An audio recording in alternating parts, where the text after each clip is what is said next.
Voici la plus grande forêt du monde, la taïga. Il y a ici plus d'arbres que dans toutes les forêts tropicales du monde réunies. Cette immense étendue boisée subarctique produit assez d'oxygène pour alimenter la planète entière. Seuls les animaux les plus robustes peuvent survivre aux hivers glaciaux. Mais en été, ce biotope explose de vie.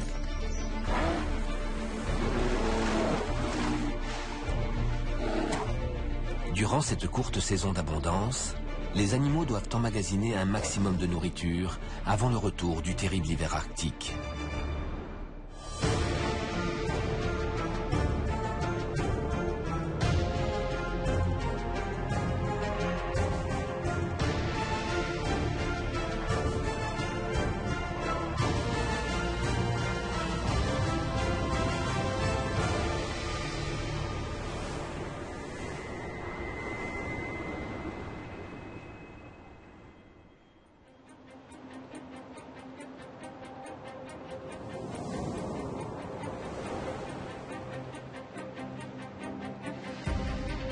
La vaste forêt de la taïga contient un tiers des arbres du monde. Couvrant la majeure partie de la Scandinavie, elle s'étend tout autour du globe, à travers la Russie et jusqu'en Amérique du Nord.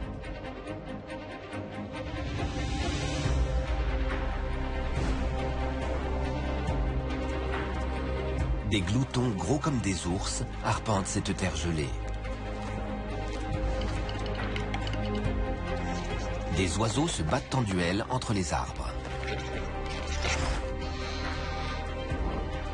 Les petits nouveaux doivent apprendre à se débrouiller seuls.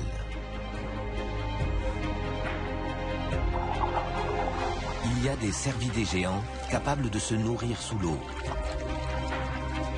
Et ici, l'un des fauves les plus rares du monde s'efforce de survivre.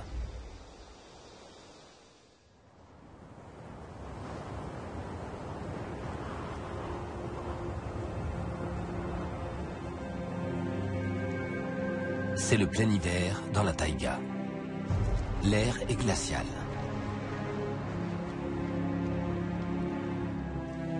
Dans les forêts enneigées de l'est de la Sibérie, la température tombe à moins 70 degrés.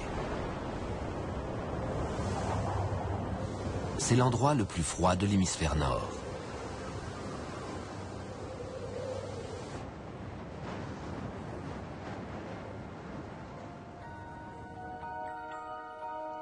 Au premier abord, la forêt semble inhabitée. Pourtant, il y a bien ici des animaux.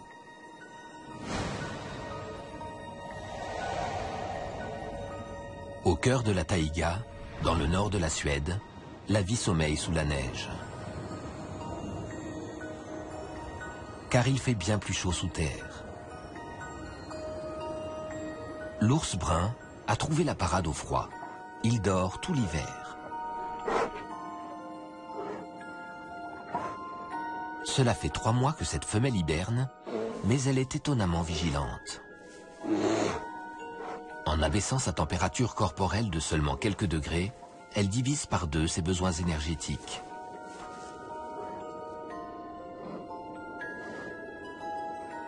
Elle peut ainsi rester sous terre jusqu'à 5 mois sans manger ni boire. C'est le seul moyen pour elle de survivre à l'hiver. Peu d'animaux sont capables de supporter le froid qui règne en surface, et la plupart s'abritent sous les arbres.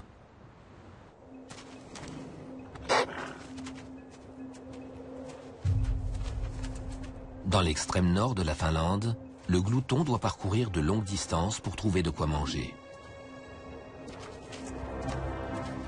Il ressemble à un ours de petite taille, mais c'est en fait une très grosse belette.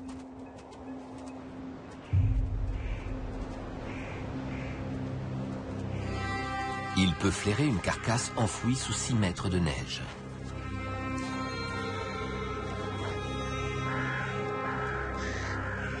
Les corbeaux qui tournoient dans le ciel l'orientent dans la bonne direction.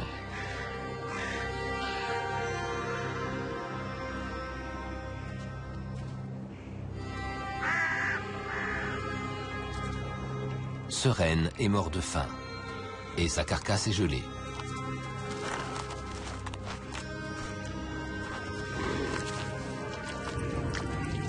Pour sa taille, le glouton est un prédateur tenace. Il est capable d'attaquer et de tuer un renne comme celui-ci. Mais quand la nourriture est rare, même un cadavre est le bienvenu. Le glouton doit son nom à son appétit vorace. Et dans la taïga, la voracité est indispensable pour survivre.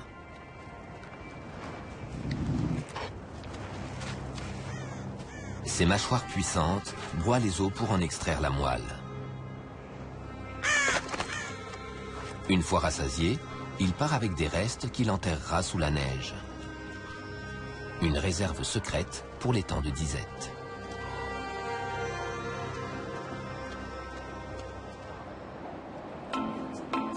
Trouver suffisamment à manger est encore plus difficile pour les herbivores.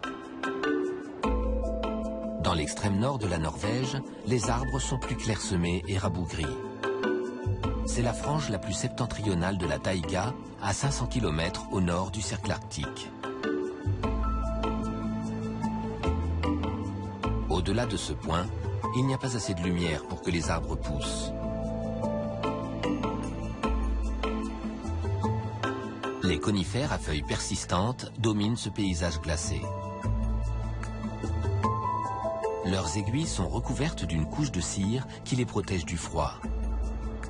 Cela les rend pratiquement immangeables.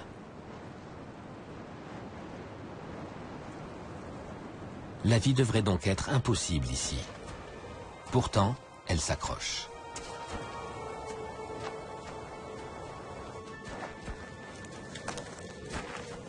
L'élan est le plus gros cervidé du monde, plus de 2 mètres au garrot.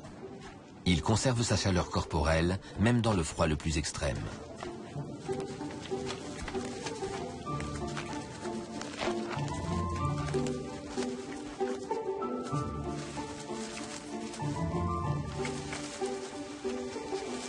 C'est l'un des rares herbivores capables de digérer les aiguilles de pin. Mais celles-ci sont des aliments de piètre qualité. Un dernier recours quand il n'y a rien d'autre.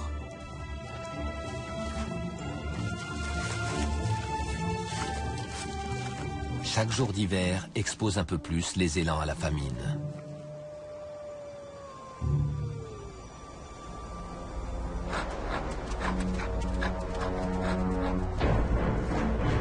Et des prédateurs affamés rôdent.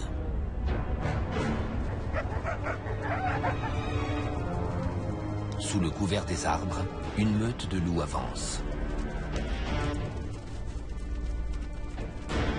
Ils savent qu'en hiver, les élans n'ont guère la force de fuir et que la neige épaisse gêne leur mouvement.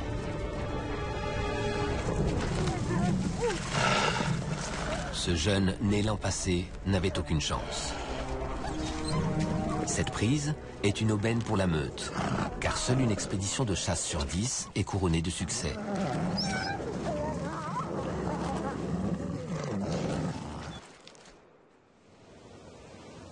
Pour survivre aux températures hivernales de la taïga, les animaux doivent se spécialiser. Se déplacer à vive allure sur la neige est facile pour le lièvre d'Amérique. Grâce à ses pattes arrière pareilles à des raquettes, cette femelle peut courir sans s'enfoncer. Et sa fourrure blanche constitue un camouflage parfait.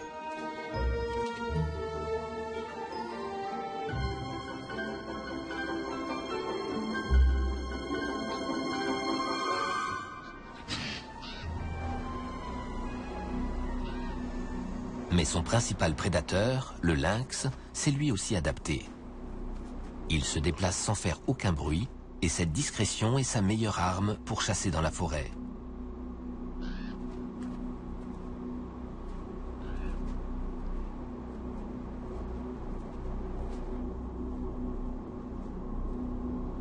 En terrain découvert, le lièvre est plus rapide et plus agile. Mais dans la forêt, c'est le lynx qui a l'avantage.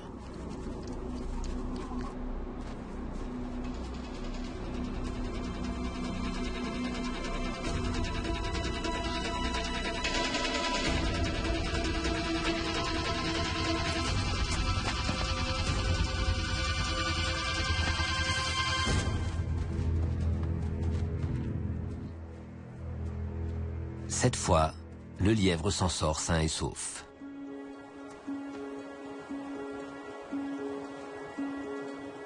Le lynx se nourrit principalement de lièvres d'Amérique.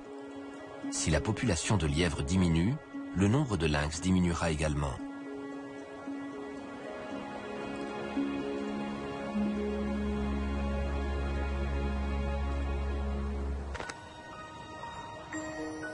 Nous sommes début février. Dans le nord de la Suède, l'ours n'est plus toute seule.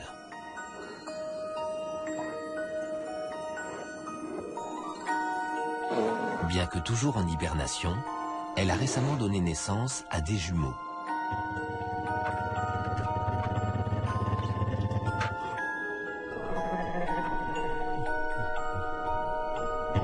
Âgés de tout juste un mois, ils se tiennent au chaud, blottis contre sa fourrure.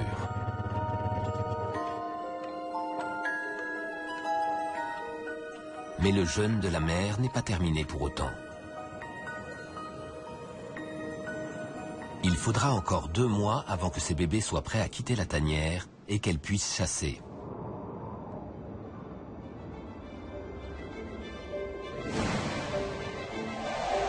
La limite sud de la taïga se trouve dans l'est de la Russie. Voici la vallée de l'Amour. Ici, les arbres à feuilles persistantes s'effacent devant les arbres à feuilles caduques. Ceux-ci